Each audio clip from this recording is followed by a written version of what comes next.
بسم اللہ الرحمن الرحیم۔ صحیح بخاری حدیث نمبر 218۔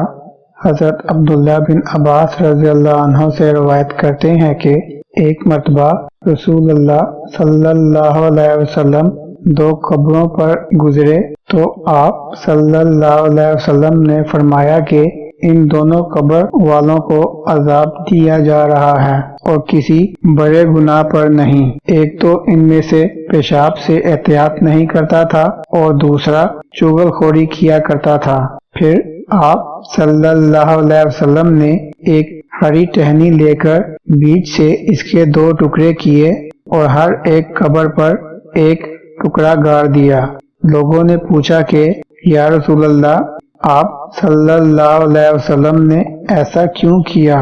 آپ صلی اللہ علیہ وسلم نے فرمایا، شاید جب تک یہ ٹہنیاں خشک نہ ہوں ان پر عذاب میں کچھ تخفیف رہے۔